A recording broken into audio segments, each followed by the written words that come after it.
shot, so I'm not sure. I'm not sure, unless you didn't like the guy, that it was a positive.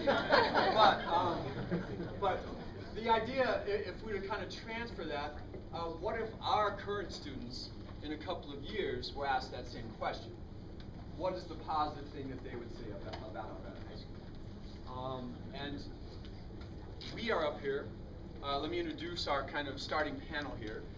Dale Mulholland, as everybody knows, an Arvada High School grad. He was at the beginning of the list there.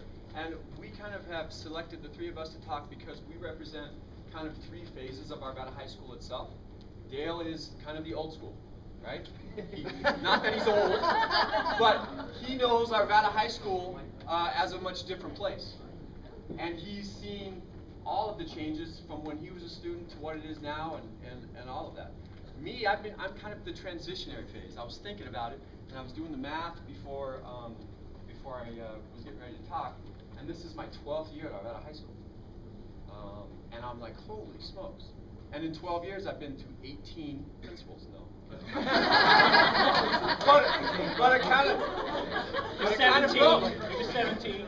It kind of felt like it there for a while, right? So I went through all that crazy transitional stuff. Another transition that I was thinking about is when we just talk about staffing and our school. You know, in the English department, when I started here, we had 15 English teachers. I mean, we have full-time. This year we have, if you count all of our half-time, part-time, this and that, it really adds up to like 7. Okay? So it's a lot of change, and we've seen that population of the school go down. I mean, I know there's some budget cuts that affect that, but there's also the population of the environment. And then Courtney Baker, who, by the way, taught here last year and teaches chemistry. I mean, I've had people say to me, hey, who's that girl with the short blonde hair? I had somebody ask me today. And I said, oh, she's a science teacher here at Arvada High School. But you know how it happens sometimes the way this building is set up? That first floor science people, they're like troglodytes. We can't find them anymore. And so we represent the kind of changing concept of both the staff, okay, and of the building itself. And so that's kind of how we put our group together. One of the realities that I was just talking about is that we have declining numbers as students. Kathy mentioned, are we a viable school? Are we going to continue?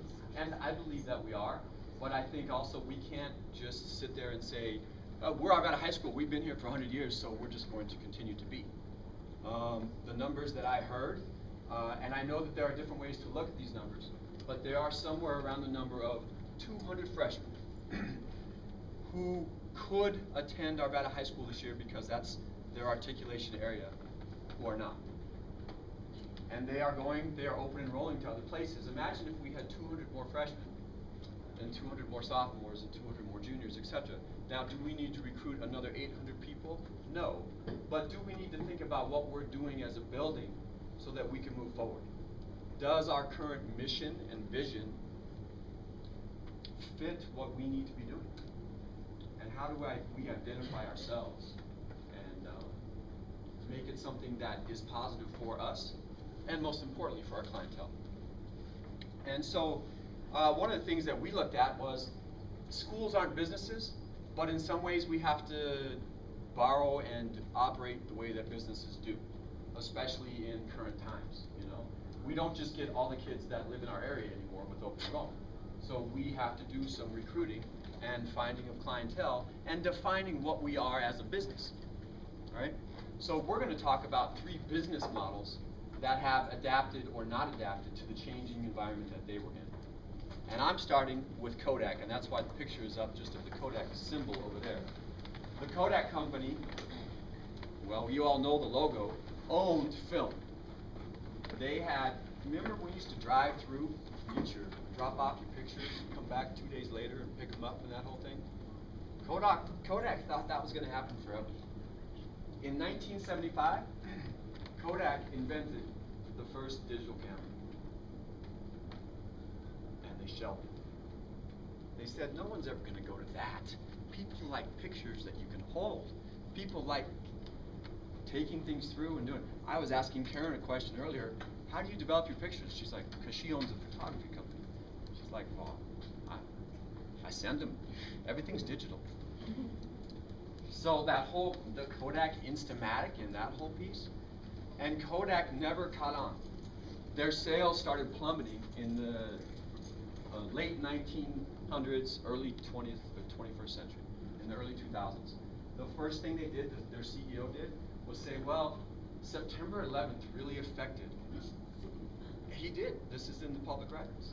And so he was like, well, it's just people stopped taking pictures after September 11th. Something like that. And so what they decided was our business is down, and they dumped money into advertising. They still didn't touch anything with digital. They stayed with the idea there will always be film. Long story short, Kodak filed for Chapter 11 in January. They never caught on to the idea that they're going to have to adapt to their clientele. They were bought out by Shutterfly. Yeah, well, and when I look at my phone, I can take better pictures with this thing than I could take with any Kodak camera I ever owned, right? So they never made those adaptable changes, and it cost them. Our next example